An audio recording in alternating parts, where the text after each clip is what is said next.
Bom, boa tarde a todos, a todas. É um privilégio para mim estar aqui. O Rodrigo, que estava no painel anterior, comentou que ele estava no melhor painel. Eu acho, modéstia à parte, que o melhor painel é o meu, porque não tem nada melhor do que estar com empreendedores. Eu acho que nada do que a gente falou hoje o dia inteiro tem sentido sem o trabalho dessas pessoas que estão aqui. Então, a ideia agora, na próxima hora, é a gente compartilhar um pouco da história desses empreendedores, dos aprendizados, dos acertos, dos erros, enfim. E dialogar bastante com vocês. A gente vai ter um espaço aí para perguntas, então já deixo aí o convite para que as pessoas que tenham perguntas encaminhem por escrito durante as apresentações.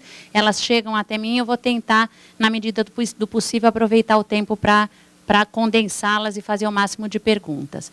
Para contar um pouco da minha perspectiva, como a Camila falou, eu trabalho há muitos anos nesse campo de empreendedorismo. Eu venho originalmente do campo de empreendedorismo social e desde 2007 trabalhando no campo de negócios sociais.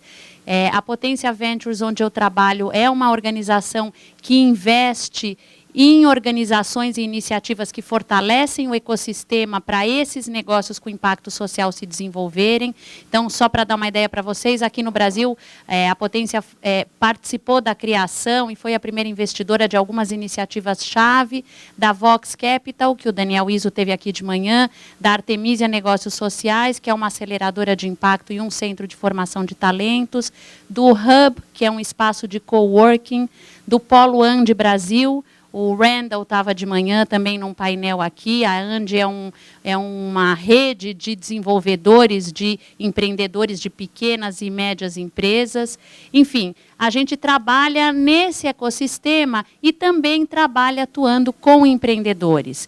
E foi nesse contato com empreendedores que a gente ganhou muitos aprendizados ao longo do tempo, porque falar de empreendedores já é um desafio. O campo de empreendedorismo é um campo relativamente novo no Brasil, mas falar de empreendedorismo com impacto social e em mercados emergentes, que são as localidades onde a gente atua, é um desafio maior ainda, porque existem várias características bastante singulares de empreender com esse foco. O que eu gostaria de deixar só inicialmente para aquecer um pouco o debate, para depois a gente poder escutar a história desses 3 empreendedores, são os aprendizados de quem está olhando não da perspectiva de quem empreende, mas da perspectiva de quem acompanha diversos empreendedores. Primeiro aprendizado importante para quem trabalha nesse campo de empreendedorismo com impacto social é de que é profundamente importante entender o que é impacto social.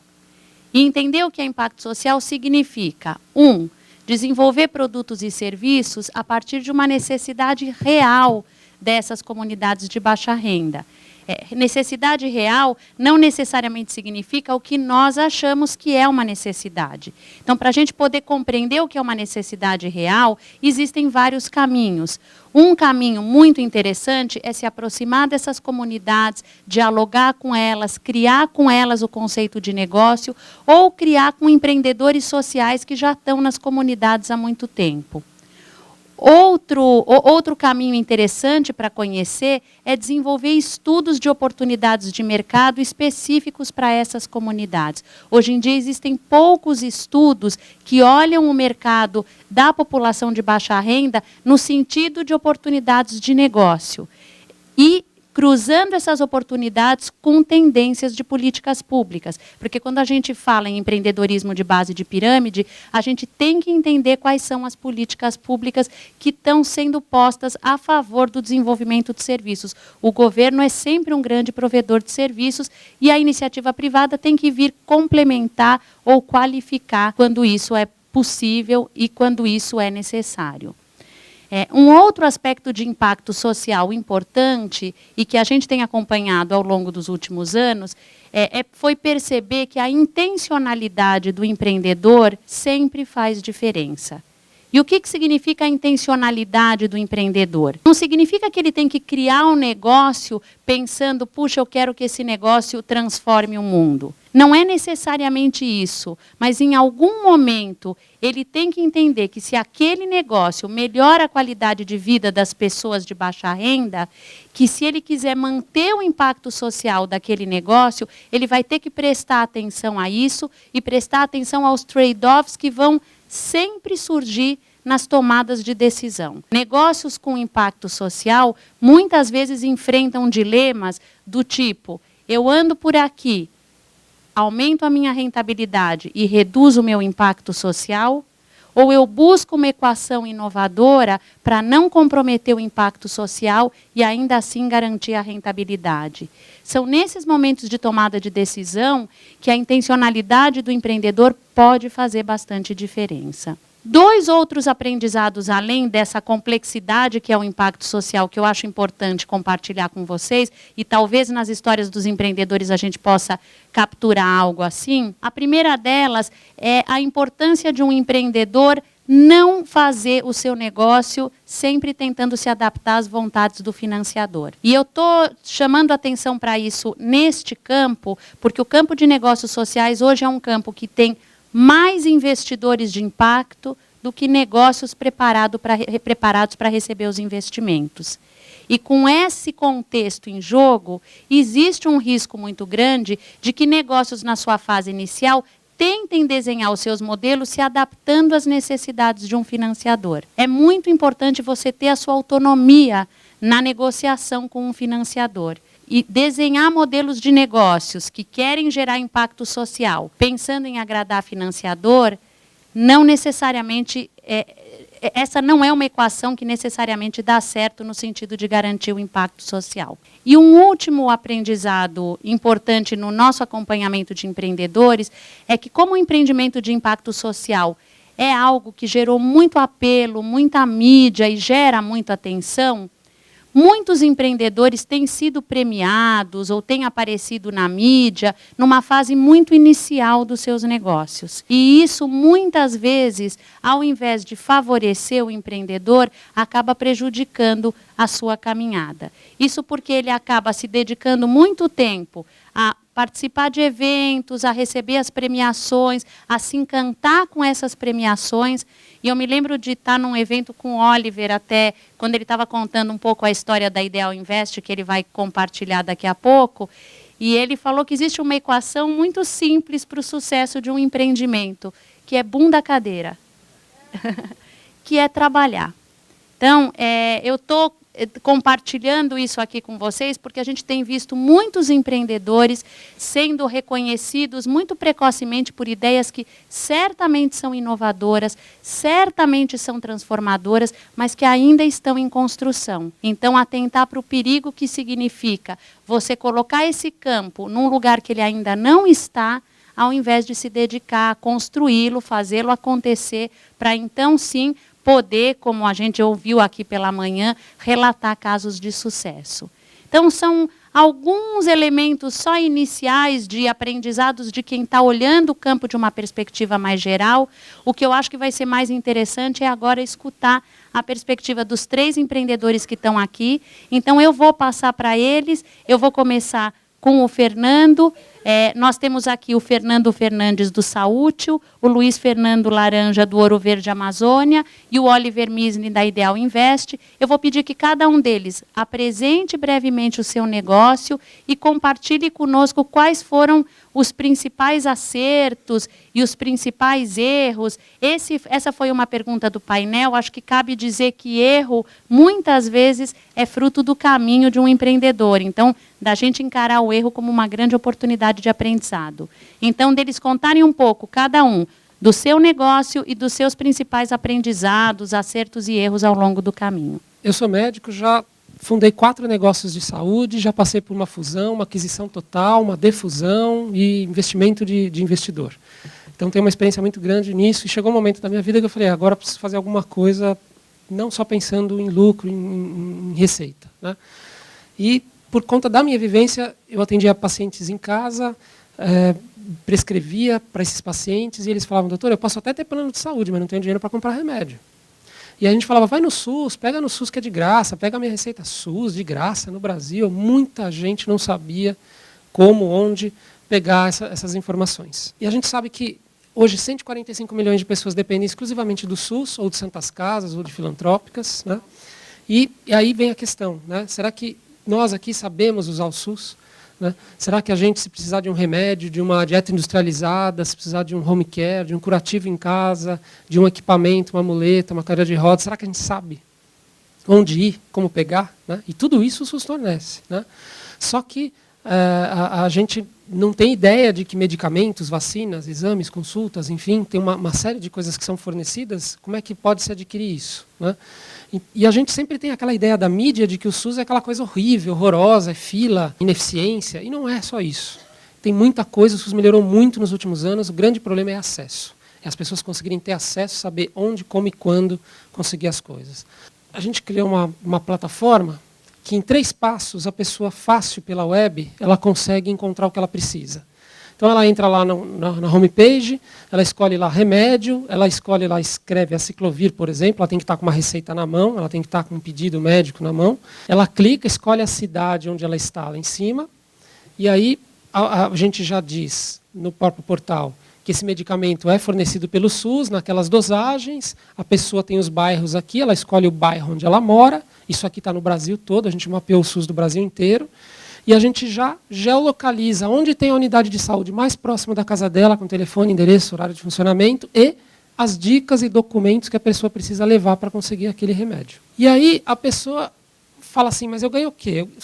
O grande ganho da ferramenta é que a pessoa às vezes perde um dia de trabalho, gasta 3 ônibus para ir, 3 ônibus para voltar, chega lá e a pessoa lá no posto fala assim, mas faltou o papelzinho azul. E a pessoa tem que voltar tudo para trás de novo. Então aqui ela sabe que documentos ela tem que levar, o que ela precisa levar para não perder viagem e ganhar aquele tempo e conseguir o que ela precisa. Né? Então é uma coisa simples, muito fácil, a gente acredita que até é uma coisa que o próprio governo deveria fazer. E se você entrar nos sites governamentais, esses 3 passos, que aqui são muito fáceis, lá levam 8, 10 e você não chega em lugar nenhum. Então a gente ensina a pessoa, desde fazer a carteirinha do SUS, a todos os direitos que ela tem em todos os programas que existem hoje em todas as esferas, municipal, estadual e federal. Além disso, a gente ainda criou uma agenda de saúde online, onde a pessoa coloca lá suas vacinas, seus remédios, ela tem acesso a calendário de vacinas, ela pode colocar remédios com dose e horário, a gente avisa o horário que a pessoa tem que tomar remédio, enfim, uma série de ferramentas, todas gratuitas. Então todo mundo pode acessar, entrar, criar o seu perfil, escolher conteúdo de saúde que te interessa, e você ainda recebe todos esses conteúdos via portal, via e-mail, enfim, uma série de assuntos. Hoje as pessoas podem discutir assuntos de saúde no portal, tem fórum de discussão entre pacientes, tem chat com dúvidas com médico, enquetes de saúde, notícias regionalizadas de campanhas pelo Brasil todo. Esse fim de semana vai ter a campanha da catarata lá em tal cidade, vai ter a campanha do câncer de mama. Isso tudo informatizado de forma gratuita para a população. Isso aqui, como a própria Viane falou, chega um momento que começa a aparecer na mídia. Né? E a gente teve um caso, isso aqui saiu na Pequenas Empresas Grandes Negócios, por um caso de uma paciente que não estava conseguindo se tratar, uma doença oftalmológica, conheceu saúde e hoje consegue se tratar e tem uma melhora muito grande. Né? Vou falar um pouco mais disso depois, Viviane. A gente tem uma meta de impacto, nesse ano impactar 50 mil pessoas, mas em até 2006 impactar 3 milhões de pessoas. A gente acha pouco, mas pode ser um impacto significante para muitas pessoas, né? em ajudar a usar a população.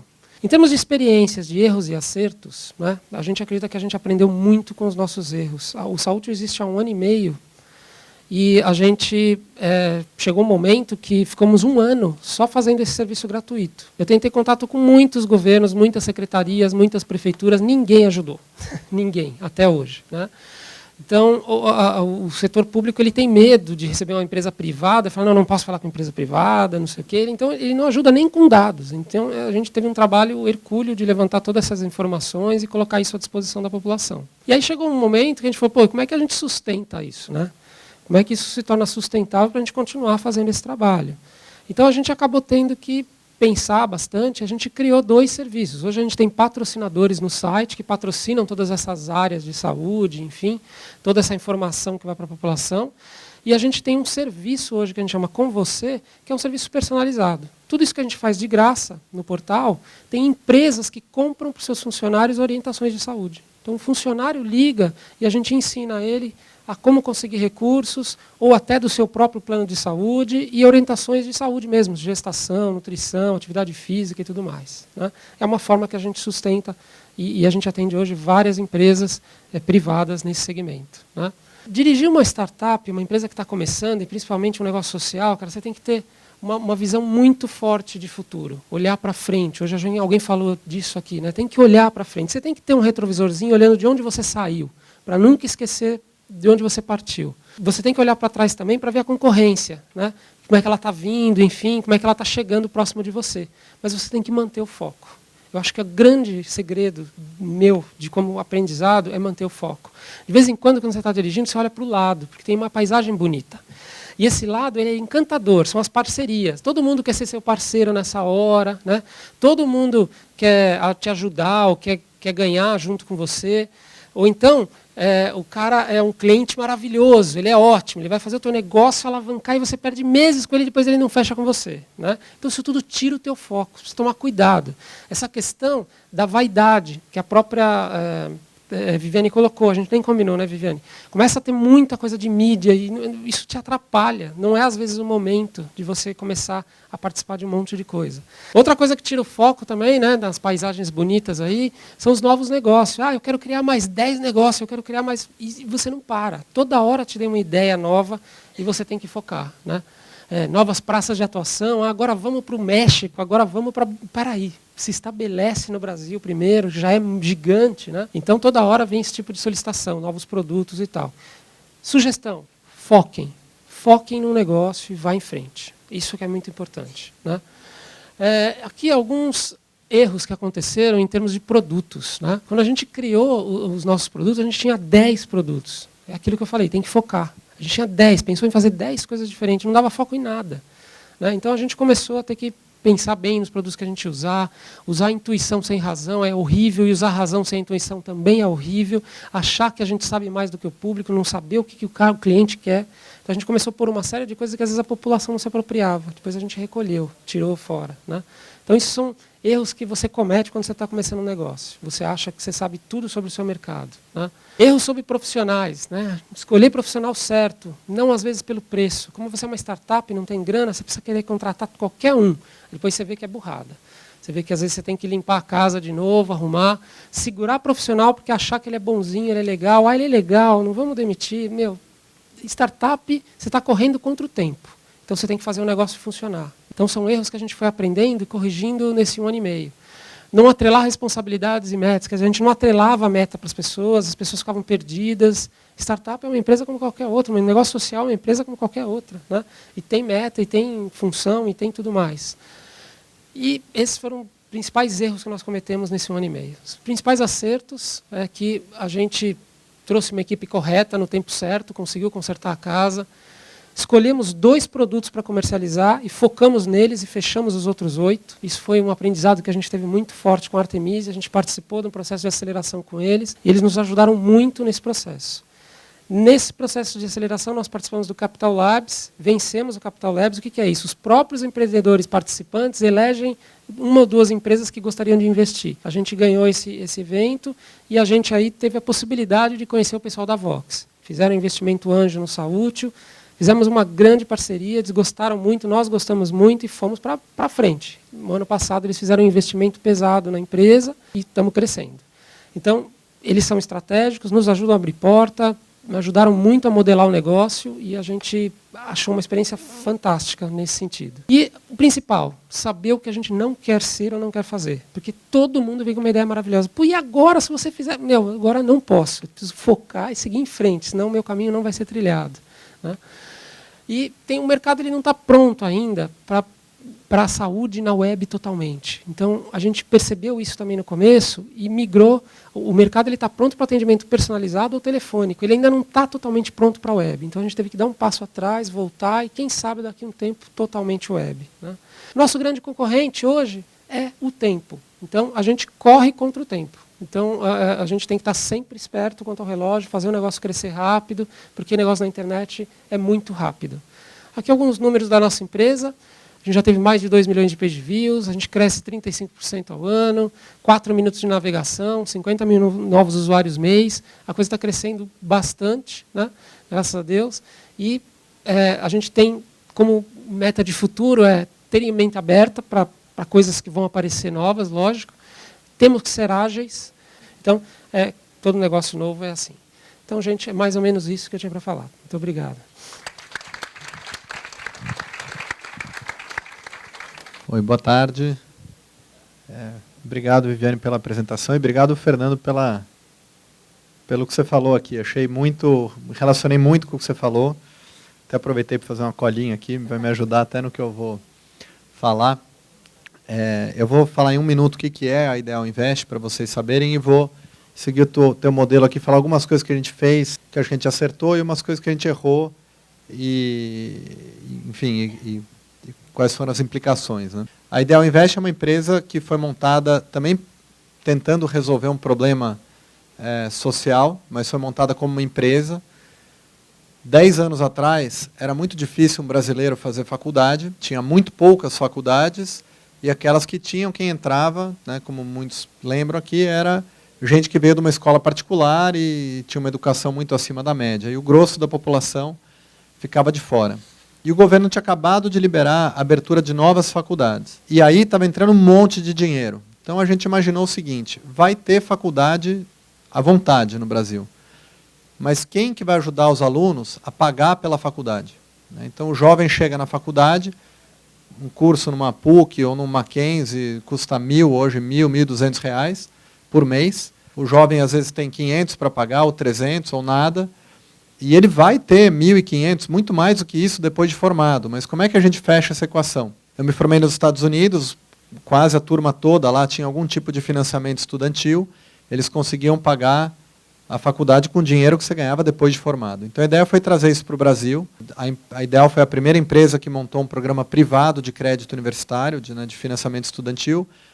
A gente começou muito cedo, então a gente teve condições de montar um banco de dados cedo, histórico, conhecer investidores. Os investidores tiveram a oportunidade de nos conhecer com calma. E hoje é um programa já de porte médio, a gente financiou já cerca de R$1 bilhão de cursos para 30 mil pessoas. Cada curso custa mais ou menos R$35 mil. Então são 30 mil carreiras universitárias completas que estão passando pelo nosso programa. O programa chama Pra Valer, Crédito Universitário Pra Valer. Está presente em 700 instituições de ensino no Brasil inteiro e financia 15 mil cursos diferentes. Então virou um negócio de porte médio.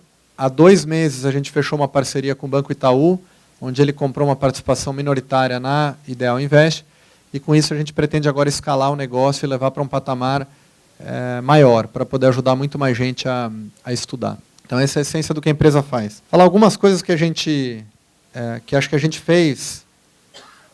Para o meu benefício, eu vou começar falando do que a gente fez bem, que é menos coisa e mais rápido, e eu me sinto melhor. Depois eu falo do que a gente fez mal.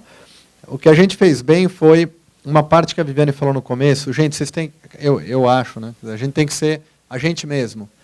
Então, não adianta você montar a empresa para os investidores. Imagina a gente tentando montar um Frankenstein para agradar o que um fundo de private equity achava que financiamento estudantil seria em 2013. A gente ia ter morrido na praia.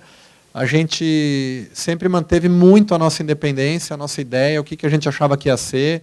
Bateu o vento contra, dia sim, dia não, e a gente convicto de que um dia teria esse mercado. Então a gente conseguiu ser verdadeiro ao que a gente acreditava. Uma outra coisa que eu acho que a gente foi bastante bem, nesse ponto do foco, eu não tenho como, vamos dizer, estressar demais, acho que as distrações são enormes, as tentações são gigantescas, a grama do vizinho sempre parece mais verde. A gente usou esse método aí da hora boom da cadeira, que é assim, senta, trabalha e é daí que sai a empresa. Então isso a gente conseguiu fazer bem.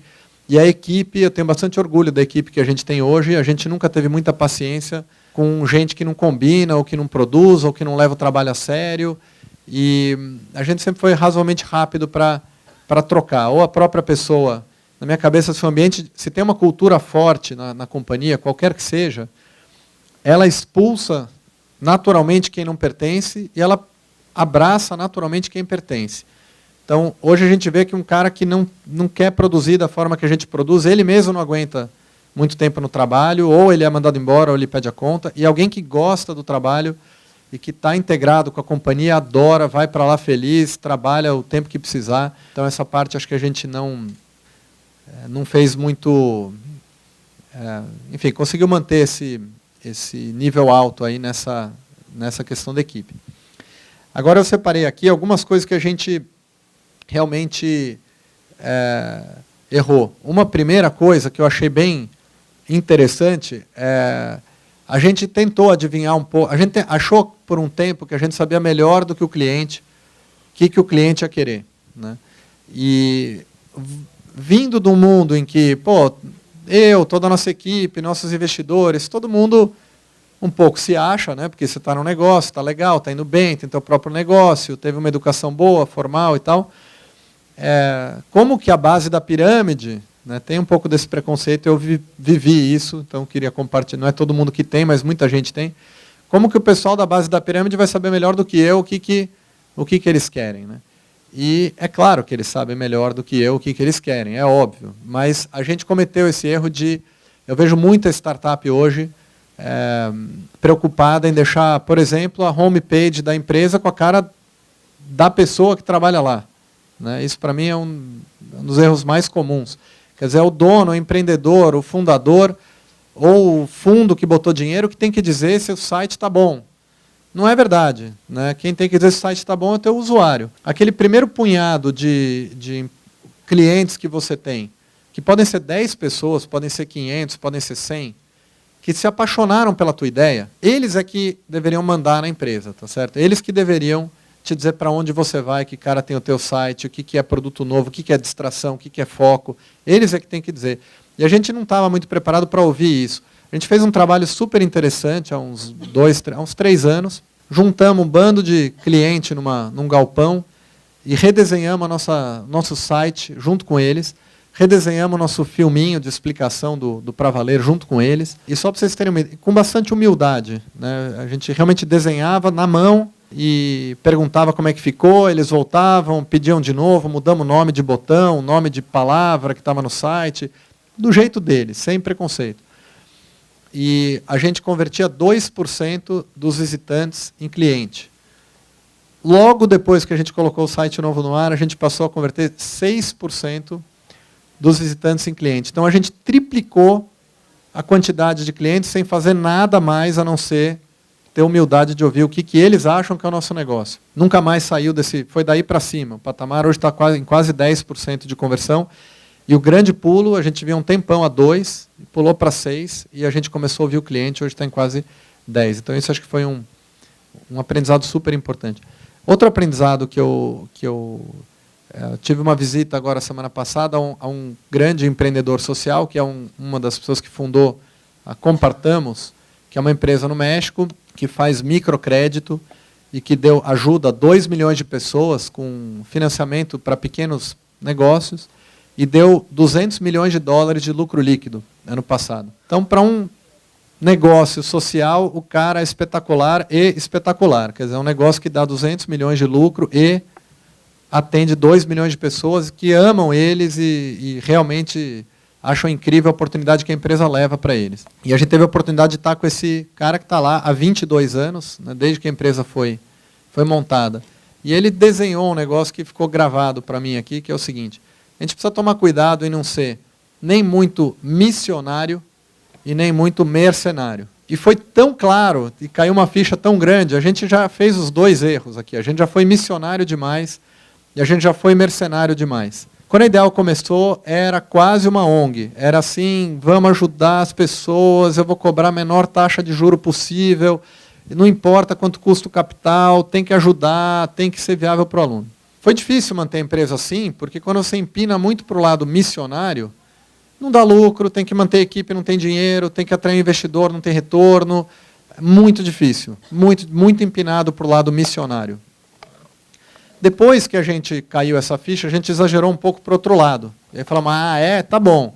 Então vamos lá, a gente está gerando um super valor para o aluno, ele está ganhando com a carreira dele, pô, a gente está todo bonzinho aqui, o aluno depois pega o nosso dinheiro, fica muito mais rico, ele está fazendo o curso também para ganhar dinheiro, só a gente que não ganha dinheiro nessa história, vamos melhorar a taxa de juros, vamos para o lado mercenário demais, também não funciona. Aí o aluno já não se apaixona tanto pela gente, não acha o negócio tão legal, o índice de conversão piora. Então, claro que a conversa com o investidor é muito mais gostosa, ele acha que encontrou um interlocutor finalmente inteligente, mas a gente hoje acho que está num lugar muito legal, acho que o motivo que a gente está tendo uma fase boa agora é que a gente está nessa diagonal aí, a gente está se defendendo um pouco do lado dos dois extremos. E quando alguém, quer dizer, o produto tem que ajudar a sociedade, ele tem que ser muito legal para a população, mas ele tem que também ter um retorno justo para quem botou o dinheiro, e estamos tentando navegar essa diagonal aí, está sendo muito melhor do que ir para os extremos. Então, essa é a minha experiência aí para dividir.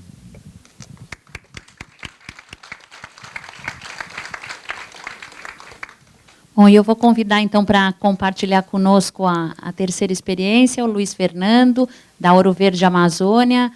Na nossa opinião, uma das regiões com maior potencial de desenvolvimento de negócios no país. Então, vai ser bom ouvir um pouco a experiência dele nesse contexto que é tão interessante. A gente tem sempre uma satisfação muito grande de contar um pouco da experiência, das coisas que foram construídas na nossa empresa, com uma expectativa de que a pequena gota no oceano faça o oceano subir de nível, né? Mas é uma gota realmente pequena, mas mais do que isso, é muito interessante a gente participar desses eventos para compartilhar e ouvir as experiências de outros empreendedores que reforçam o nosso ânimo para continuar tocando os negócios, porque são histórias muito interessantes. Eu fiquei muito contente e satisfeito de ver os dois casos que foram apresentados antes aqui.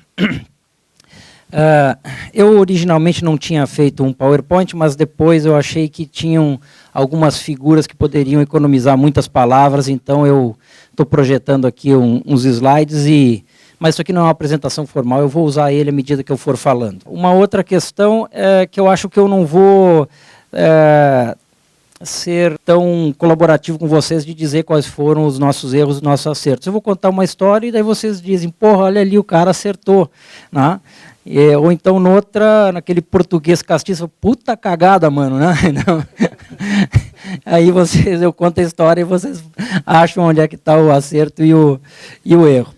Basicamente, a nossa empresa, Ouro Verde Amazônia, ela processa uma riqueza nativa da Amazônia, que é a castanha do Brasil.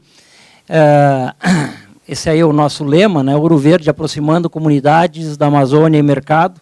Nós achamos que essa é a grande missão da empresa, é conectar um cidadão que está no longínquo rincão da Amazônia com um mercado ávido por consumir um produto nutricionalmente muito bom.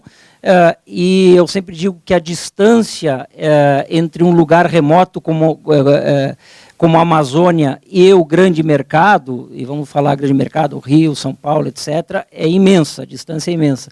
E quando eu falo isso, alguns falam assim, realmente fica 2.000 quilômetros de distância, né?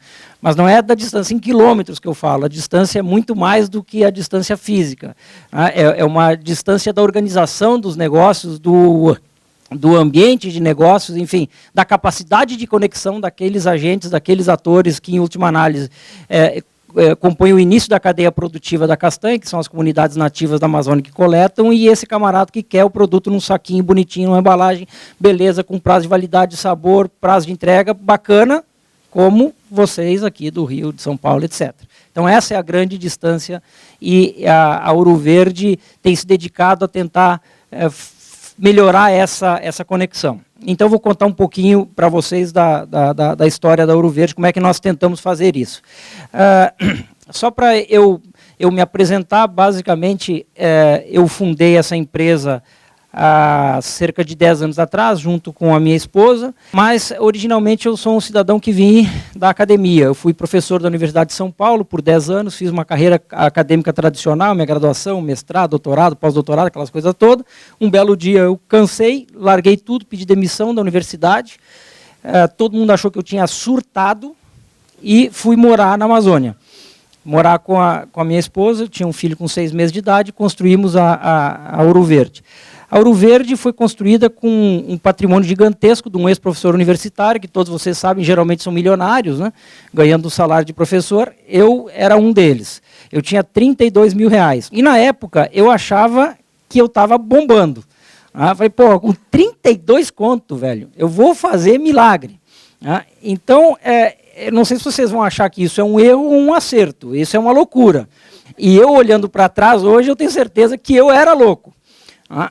Porque em condições normais, definitivamente não dá para montar uma empresa do jeito que a gente queria montar com 32 mil reais.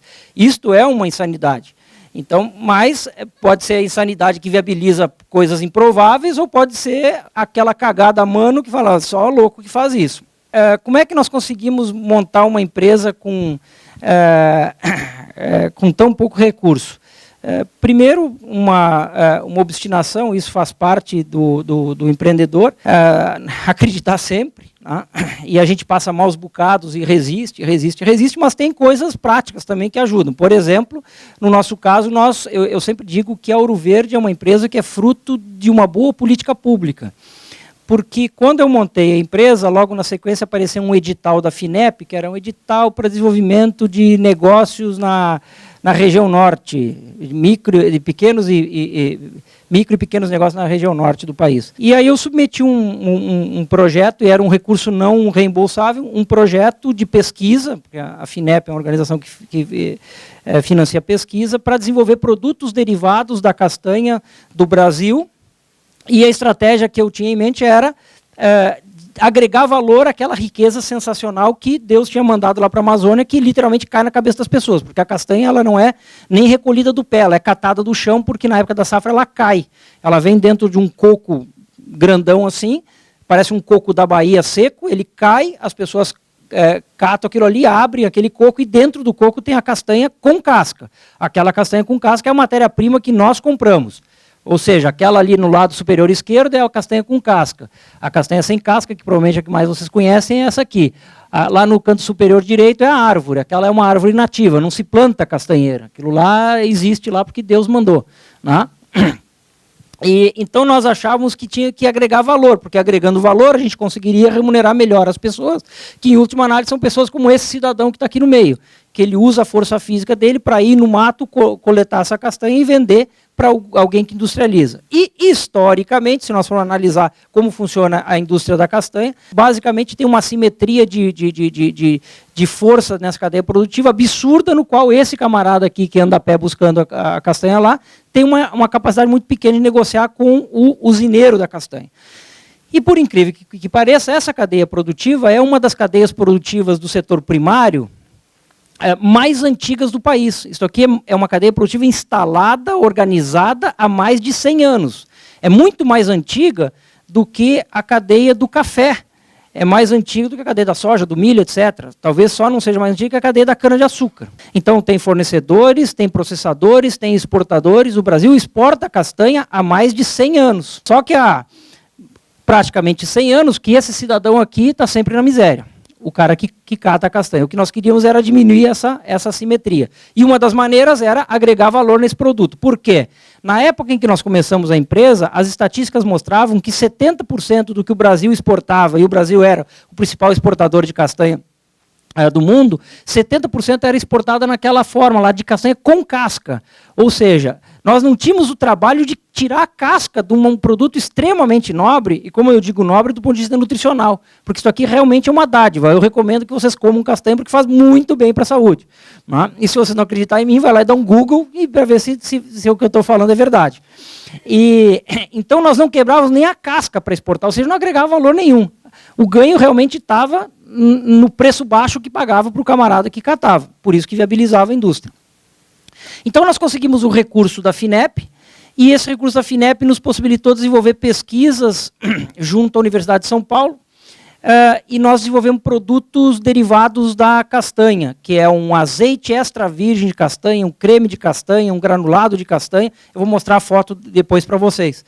E, agregando valor nesse produto, nós conseguimos remunerar. Praticando o comércio justo, nós conseguimos remunerar melhor esse cidadão aqui do meio. Basicamente, esse é o modelo nosso. Então, o grande impacto está nesse cara, no cara lá de baixo que coleta, em última análise, começa todo o processo. E esse recurso da FINEP era um recurso não reembolsável. E aí foi muito interessante, porque eu apliquei o projeto, fiz um projeto de pesquisa, etc., encaminhei para a FINEP e dias depois eu recebo um telefonema no meu escritório. Quer dizer, meu escritório era uma salinha que eu tinha alugado lá em Alta Floresta, que é uma cidade pequena no extremo norte do Mato Grosso, onde nós começamos a empresa. E aí o cidadão lá da FINEP fala assim, nossa, doutor, recebeu o seu projeto, muito interessante, está aprovado. Bom, eu achei muito engraçado o cara que queria me dar o dinheiro me ligando para falar que era muito bom e muito entusiasmado. Geralmente o cara liga para cobrar, fala, seu projeto não está muito bom, precisa melhorar aqui e tal. Depois eu percebi que, como não tem cientistas na região norte, tinha um caminhão de dinheiro e ninguém mandava, submetia projeto para buscar esse recurso.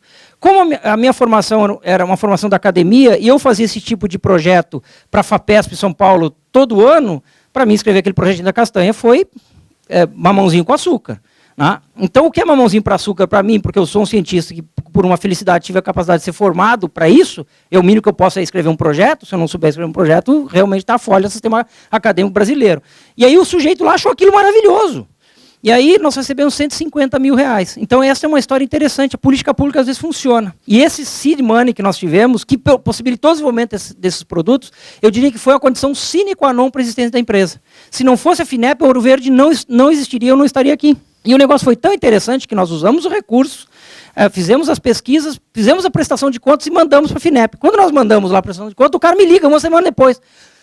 Doutor, sensacional, o senhor mandou a prestação de conta aqui. Eu falei, bom, você me deu o dinheiro, o mínimo que eu precisava mandar a nota fiscal.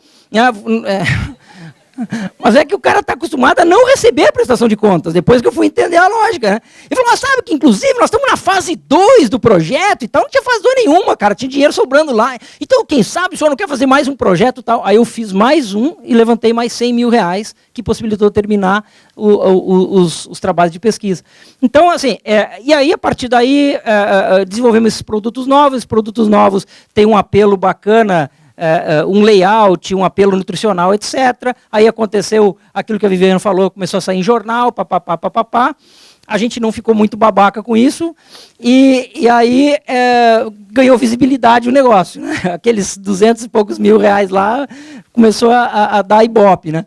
E, para encurtar uma história longa, em função desse ibope todo, num determinado momento nós tivemos a entrada de um sócio, teve essa visibilidade toda e um grupo empresarial grande de São Paulo fez um investimento na nossa empresa, na verdade comprou 51% da nossa empresa, que é o Grupo Ors. Eu passei a ser o diretor executivo da nova empresa, ou da renovada Ouro Verde. Isso nos possibilitou um ganho de escala significativo e cá estamos nós, com uma empresa um pouco maior, um pouco mais estruturada, vivendo o desafio de expandir esse negócio, vivendo o desafio de querer entrar no mercado externo, etc. E, para resumir uma história muito longa, que eu poderia ficar horas falando aqui, é mais ou menos isso. Eu vou passar uns 4 slides só para vocês verem as fotos e aí eu encerro aqui. Bom, aqui é só para mostrar onde que nós estamos localizados. Aqui é a origem da empresa, em Alta Floresta. Hoje nós temos uma filial lá em Monte Dourado, que é no Projeto Jari. O que faz Ouro Verde? Beneficiamos o que nós chamamos do patrimônio da floresta amazônica em produtos saudáveis, saborosos e inéditos ao mercado de alimentos. Então, nós vemos que nós fizemos essa conexão desses camaradas com esses camaradas aqui. Né? Esse aqui é um chefe de cozinha de um restaurante tailandês aqui do litoral do Rio de Janeiro, fazendo uma costelinha de porco com molho agridoce e farofa de castanha da Ouro Verde. É uma pena que a gente não está antes do almoço, senão ia todo mundo comprar os produtos nossos. Né? O cara geralmente baba quando eu falo isso. E é umas coisas parecidas, maravilhosas, parecidas com isso aqui. Então é impressionante como é que a gente consegue transformar um produto bruto desse num produto sofisticado desse e, de uma certa maneira, diminuir a assimetria na cadeia. Tá? Então, a gente diz que tem uma série de seduções aí os produtos nossos. Isso aqui são as peças do quebra-cabeça que nós temos que juntar. Isso aqui são os funcionários da Ouro Verde, lá em Alta Floresta. Nós usamos a estrutura de pesquisa para gerar coisas como essas aqui, que agradam esse camarada aqui. Né? Então, certamente o seu Zé do Cupuaçu não teria capacidade de estruturar, acredito eu, um produto que fosse sofisticado o suficiente, uma garrafa bonita, etc, etc, etc, para esse camarada aqui achar o máximo. Né? O seu Zé do Cupuaçu consegue organizar a cadeia de suprimento, pelo menos nesse momento da castanha. Isso aqui são os atores nossos. Né? Eu digo que esse aqui é o nosso Supply Chain Manager. Né? Tem que dar um nome bonito para os camaradas. Né? Esses dois aqui são o subgerente nosso de produção e a gerente nossa. Eu sempre digo, valorize os recursos locais. A gente fala de Amazônia, fala, porra, aquele mundão lá, não vai ter ninguém para tocar o negócio. Vamos levar o camarada de São Paulo, formado na USP, o cara é bom e tal. Bom, a Márcia é formada em contabilidade, ela é gerente nossa há 8 anos, sensacional. Só que ela é melhor que o cara da USP, porque além dela ser uma pessoa muito inteligente, ela conhece a realidade local. E além do mais, ela tem uma formação acadêmica que é sensacional, porque ela é formada numa universidade chamada Uniflor. Eu acho tão meigo a pessoa ser formada na Uniflor, né? Porque é a Universidade de Alta Floresta. Né? Então, eu sempre quis ter um título. Eu ainda vou fazer algum curso para falar que eu estudei na Uniflor. Não, é muito legal o nome. Esse aqui, o seu Zé do Cupuaçu, esse aqui tem uma outra historinha que eu sempre conto que é sensacional, que mostra como as pessoas têm assim, orgulho, enfim, nós fomos tirar foto, estava de noite, né? E aí nós paramos ali, e aí quando o cara foi tirar o seu Zé, falou assim, para, só um pouquinho. Aí ele falou, deixa eu arrumar a camisa. Aí ele foi lá e abotou o primeiro botão. Aí ele falou, tá bom, agora tá bom. Ou seja, as pessoas são vaidosas. Né? O seu Zé falou, estou bem na foto. Né? E isso é importante. As pessoas têm orgulho, as pessoas são vaidosas, isso é um elemento eventualmente bom. Que são porque eu digo o seguinte, as pessoas vivem daquilo que recebe do ponto de vista material, todo mundo precisa de um salário, etc., mas as pessoas precisam ter orgulho daquilo que faz. Isso faz uma diferença absurda. Né? Esses aqui são os produtos nossos, esses aqui são os fornecedores, isso aqui é dando um curso numa aldeia indígena. Isso aqui é uma aldeia indígena dos Riquibatsa, lá. Eu sempre dizia assim, eu ficava constrangido de falar que era no fim do mundo, né? Porque não pode falar isso, mas agora o Papa falou, né? Agora eu falo, né? Isso é lá no fim do mundo, que deve ser um lugar muito legal, até o Papa veio do fim do mundo, né? Então são os fornecedores, então a gente vai lá dar treinamento para os caras para melhorar a qualidade da castanha, porque precisa ter uma qualidade boa da castanha para poder fazer produto bacana. E aí, para finalizar isso aqui, eu digo que tem uma história da Ouro Verde que tem 2 pilares. Um é como você conversa com este cara aqui, esse aqui é um pilar. E o outro é como você conversa com esse personagem, que é o outro pilar. Ou seja, isso aqui é ciência, tecnologia, pesquisa e desenvolvimento. Isso aqui é suprimento. Esses 2 mundos são muito distintos. Eu tenho o privilégio de conseguir falar com os 2. Vocês viram que não foi propaganda enganosa. Fala a verdade se esse não foi o melhor painel.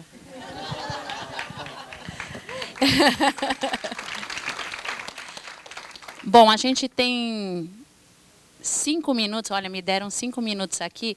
Dá tempo de fazer uma perguntinha para os 3. Eu vou encaminhar direto para a pergunta que eu recebi, que é uma pergunta de vocês, sobre a ajuda que é fornecida aos empreendedores. Qual vocês acreditam que seja o modelo mais apropriado? O acompanhamento individual ou a capacitação coletiva? E quando vocês sentiram mais necessidade de ajuda?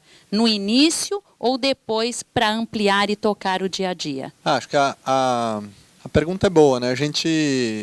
Eu acho que uma das coisas que enfim, para mim, pelo menos pessoalmente, sempre foi muito útil é ajuda, né? Que a gente vive muito no nosso mundo, a empresa está na nossa cabeça, está uma ideia, você tem que se manter fiel a essa ideia e tudo, mas no fim, várias etapas, para mim, pelo menos, a empresa que eu estava imaginando estava só na minha cabeça. Isso é muito solitário, né? Você enxerga o teu negócio de um jeito lá na frente, onde vai ficar e tal, e pelo menos no meu caso aqui, sempre procurei bastante ajuda, mentoria, trocar ideia, trocar figurinha, curso, o que puder. Eu acho difícil dizer o que é mais importante. Acho que tem pontos bons em cada uma dessas coisas. Quer dizer, a ideia de você ter uma mentoria em grupo, ou um apoio, uma ajuda, né, de um grupo, para mim foi muito importante quando queria realmente ver a experiência de outras pessoas naquele mesmo grupo. É muito rico você... Uma dessas experiências para mim, eu estava numa sala grande, tinham 160 empreendedores, é um negócio cheio de empreendedor, e tinha uma professora organizando um bate-papo, uma série de conversas, e começou a fazer perguntas. Quem aqui... e começa a falar características de empreendedores. E aí, de repente, você olha para o lado e vê que todo mundo levanta a mão, todo mundo é parecido com você, todo mundo tem coisas que você acha que só você tem, e de repente você finalmente consegue se abrir. Então, acho que esse negócio do grupo, depois lá teve grupos de 8, grupos de 4, grupos menores, maiores. Esse negócio do grupo, ele, para mim, me permitiu falar sem muito filtro, porque está todo mundo na mesma, né? Em geral, o empreendedor, ou ele está conversando com alguém que é funcionário dele, ou a pessoa, quando conversa com o empreendedor, sempre tem alguma, não sei se máscara é a melhor, algum interesse específico. Ou é teu funcionário que tem alguma agenda específica, ou é teu acionista que tem uma agenda específica, ou é a tua família, que também tem uma agenda específica e quer você lá e tem também a sua agenda. Então, é importante estar junto de outros empreendedores para você poder falar de igual para igual entre pares. E acho que várias vezes também foi importante ter pessoas específicas para dar uma atenção específica a algum ponto, né, que aquela pessoa tem uma visão muito diferente da minha. Então, alguém que montou um negócio ou que já investiu ou que teve uma vida muito diferente da minha, que pode ajudar para tratar pontos específicos, eu acho que muito importante ter um papo, às vezes, individual, né? Acho que as duas coisas me ajudaram muito, eu uso as duas, e no meu caso, com relação a ser mais do começo ou mais no fim, eu uso isso constantemente. Estou nesse negócio há 11 anos, era importante no primeiro dia, é importante hoje, e não vejo diminuindo. Acho que eu vou continuar a fazer isso ao longo dos anos. Para ser muito, muito prático, eu diria que na história do Ouro Verde o que fez a diferença foi o apoio direto para a empresa, né? Eu acho interessante compartilhar ideias, etc., mas se você não tem o elemento prático para viabilizar o teu negócio, não tem ideia que resista. Então, eu cito 2 episódios que foram fundamentais. Estou falando questões práticas, ou apoio financeiro ou algum apoio muito estratégico para que o teu negócio sobreviva. No limite, o empreendedor obstinado ele consegue achar seus caminhos por mais tropeços que tenha, mas se não tiver o recurso físico, a coisa não anda. O primeiro é o caso da FINEP, que eu já relatei para vocês. O segundo é o caso quando nós precisamos abrir uma filial aqui em São Paulo, porque os nossos produtos eram consumidos em São Paulo, Rio de Janeiro, Curitiba, e nós precisávamos ter uma base aqui que viabilizava a questão comercial, logística, etc. E aí nós conseguimos um apoio de uma incubadora de empresas em Piracicaba. E casualmente a gente procurou Piracicaba porque nós tínhamos uma parceria de pesquisa com a Exalc, que é o Departamento de Agroindústria da Exalc, a Escola de Agronomia da USP. Então, nós usamos os recursos de uma incubadora de empresa. Isso foi fundamental. Nós não teríamos condições de ter uma estrutura própria em função do custo e tal. E mais o apoio todo que nós tivemos na incubadora. Eu acho que também depende do modelo de negócio que você tem, em termos de precisar de uma ajuda, né? A gente precisou depois de 1 ano e pouco. Eu sempre, quando vou montar um negócio, eu tento pôr um limite de grana e tempo que eu vou investir naquilo para aquilo dar certo. Eu testo o modelo, vejo se dá certo, arrumo, não, tal. E eu e meu sócio, a gente brinca porque a gente tinha posto um limite e falou, se a gente puser essa grana, né, e passar disso, a gente fecha o portal e vai embora, né? A gente já tinha triplicado aquilo que a gente tinha planejado e estava fazendo mais e correndo e não sei o quê, e não queria parar. Só que chega uma hora que você não sustenta, então precisou de uma ajuda financeira, enfim. E eu acho que negócios de saúde, de internet, eles precisam de muita grana, eles precisam crescer rápido, eles precisam evoluir muito rapidamente e você não consegue ir sozinho, né? Em termos de ajuda, eu acho que eu sempre procurei ter alguns mentores pessoais para me ajudar. O empreendedor ele é muito sozinho, né? Ele é muito sozinho, cara. Por mais que você tenha 200 funcionários, uma das minhas empresas eu cheguei a ter 400 funcionários. Médicos, enfermeiros, nutricionistas. Cara, mas eu me sentia sozinho às vezes. Porque a decisão é você quem tem que tomar. Se você tomar uma decisão errada, você compromete 400 famílias que estão ali dependendo daquele negócio. Então, você precisa de, às vezes, alguns mentores fora da tua empresa que te mostrem alguns caminhos, mostre que você está errando, que você está acertando, enfim. Eu acho que é importante. Eu gosto muito desse coaching pessoal, né? muito disso. Queria agradecer muito a presença de vocês, agradecer a Endeavor pelo convite, ao Visão de Sucesso, dizer particularmente que eu fico muito feliz de ver a Endeavor abraçando essa causa. Eu sei que tem muitas pessoas lá dentro abraçando a bandeira da causa dos negócios sociais, então só dizer publicamente que eu espero que isso só cresça dentro da Endeavor e que essa plateia vire 800, 1.000, 2.000, que vocês tenham capacidade de mobilizar tudo isso. Tá? Agradecer a todos vocês e é isso.